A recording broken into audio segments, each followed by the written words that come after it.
अब ये पारद शिवलिंग जिसको कहते हैं, इस संसार में कोई ताकत नहीं है कि पारद जैसे द्रव्य को दृढ़ कर सकें, लिक्विड को सॉलिड कर सकें, संभव नहीं है। लेकिन हमारे ऋषि मुनियों ने देखा कि ये पारद इस दुनिया में एक वस्तु है जो शिव का वीर्य है। समझो, आप जितने हो संसार में किसी वीर्य से प्रकट हुए हो, किसी न एक वीर्य है, उस वीर्य से आपका शरीर बना है। अभी कोई भी वीर्य हो, उस वीर्य से प्रकट हुए आदमी में वीर्यवान का गुण होगा कि नहीं? जिस वीर्य से, यानी आप पिता के वीर्य से प्रकट हुए। अब डीएनए का टेस्ट करो, आपका हॉस्पिटल जाओ, डीएनए टेस्ट कराओ। उस डीएनए में पिता के वंश का पूरा अणु, उनके वंशाणु, उनके गुण, उनके संस्कार सब एक डीएनए टेस्ट में ही मालूम पड़ जाएगा कि नहीं? आजकल जो ये रेप करते हैं फिर बोलते हैं कि मैंने नहीं किया, उनका डीएनए ही तो उस स्त्री में टेस्ट किया जाता है कि यही तो है कि नहीं, ये मालूम पड़ जाता है कि नहीं कि इसने इनके साथ संभोग किया या नहीं, मालूम पड़ जाता है टेस्ट में। तो किसी भी व्यक्ति के पिता का डीएनए का टेस्टिंग उनके वीर्य के द्वारा उत्पन्न पुत्र में हो जाता है। वो पिता का बेटा है, वंश से, गुण से, संस्कार से, आदत से, ज्ञान से। आप बोलोगे मेरे पिता जैसे मैं नहीं हूं, मैं अलग हूं, तो जरूर दादा या परदादा की तरह होगा तो उसी वंश की तरह। कई बार बाप बेटे में भिन्नता दिखती है, बाप पुलिस है तो बेटा चोर, बाप डॉक्टर है तो बेटा रोगी, ऐसे दिखने में आता, तुरंत बोलता मैं बाप जैसे नहीं हूं।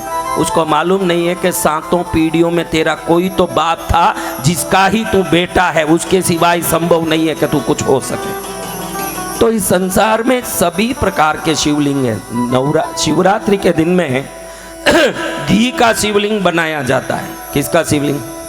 ठोस घी का शिवलिंग बना के उसकी पूजा होती है। भस्म का शिवलिंग है, अन्न का शिवलिंग है, दान का शिवलिंग है, पार्थिव लिंग है, स्फटिक का लिंग है, रत्न लिंग है, पाषाण लिंग है।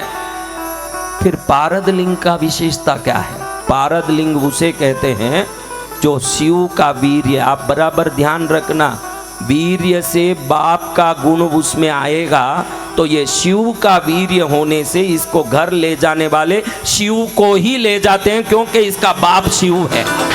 बाप का बेटा दूसरा नहीं हो सकता, तो इस लिंग में दूसरे कोई गुण नहीं होंगे। पारद शिवलिंग में शिव होंगे क्योंकि वो उनके वीर्य से उत्पन्न द्रव्य है। हमारे ऋषि मुनियों ने देखा कि ये तो द्रव्य है, सॉलिड नहीं हो रहा है, मजबूत नहीं हो रहा है, लेकिन ये मजबूत हो जाए, क्योंकि जो यूं लिक्विड की तरह जा रहा है नीचे गुड़ के, उसका शिवलिंग कैसे बनाओगे भाई? तो हमारे ऋषि मुनियों ने बहुत शोध करके औषधि से इसको बांधने की एक दिव्य एक क्रम बनाया। कुछ औषधियों को डालोगे और उखालोगे ये पारद को, तो ये दृढ़ बन के ठोस हो जाता है। जो एकदम तरल होता है ये तरल स्थूल हो जाता है, तरल पदार्थ क्या बन जाता है। तो ये हमारे ऋषि मुनियों को देन है, उनको प्रणाम करता हूँ जिनके द्वारा ऐसे तरल पदार्थ बंध के हमारे सामने शिवलिंग के रूप में उपस्थित है। अब बाप के वीर्य से कौन उत्पन्न होगा भाई? उन्हीं के जैसा बेटा। हाँ, तो शिव के वीर्य से क्या उत्पन्न होगा? शिव का तत्व, शिव के गुण, शिव की शक्ति। इसलिए शिव पुराण कहता है कि दुनिया में कोई भी प्रकार के शिवलिंग बना दो, उन शिवलिंगों में आपको शिव की उपासना के लिए शिव को आमंत्रित करना पड़ेगा।